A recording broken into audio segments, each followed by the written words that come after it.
Hello guys, আসসালামু আলাইকুম। আশা করি সব ভালো আছো। আলহামদুলিল্লাহ, আমিও ভালো আছি।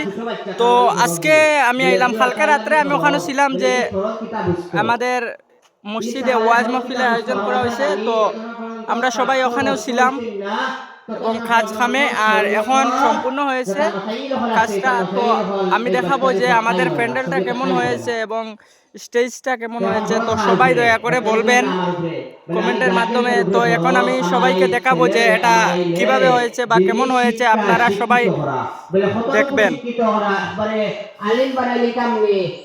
তো এই যে দেখতে পাচ্ছেন, লাগতো না আলিম বানাইলে তো বেশ বালা।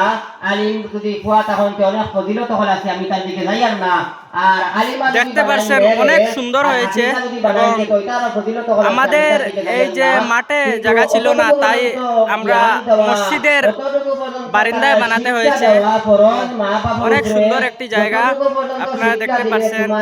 এবং আমাদের ইমাম সাহেব বর্তমানে বক্তব্য দিচ্ছেন। দেখতে পাচ্ছেন অনেক সুন্দর একটি জায়গা। আল্লাহ তাবারক ওয়া তাআলার চিনতে বেলা লাগতো না। মহানবী সাল্লাল্লাহু আলাইহি ওয়াসাল্লামের চিনতে বেলা লাগতো না। শরীয়ত বুঝতে পারে, ফরজ ওয়াজিব আমাদের একজন ভাই ইত্যাদি যেটা আছে ওটা উনি অ্যাকচুয়ালি জ্ঞান দেওয়া মা বাবা আর কি বলবো, এর লাগি উনি বেশ সামনে আসছেন না, আমরা লক্ষ্য করি না। আমি এক মতবর মুআল্লিম হিসাবে আমি কেন কইয়ারতার লাগি এখন আমরা জানি কিছু কালে করি আমাদের ওয়াজের কমিটির সদস্যরা, কত লেট হয় না ঘুমো আসে। আমিও তার মাঝে একজন। একদিন আইলানা বা দুদিন আইলে জিকা হল আমাদের ইমাম আইলানা সাহেব কিতার লাগিয়া বা আইলানা কিতার লাগিয়া বলে আমার সালাইয়া আর উনি হলো বুঝা গেল এই বাড়ি একজন ক্রিয়েটর। দিনী শিক্ষার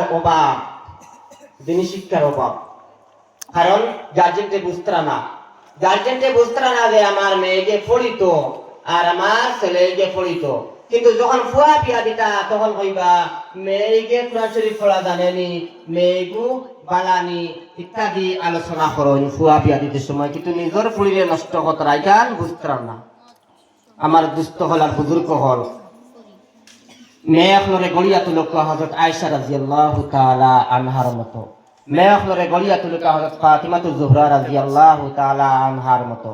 দেখবা একদিন এই মেয়ে টানি টানি তোমার জান্নাতের মধ্যে লইয়া যাইব।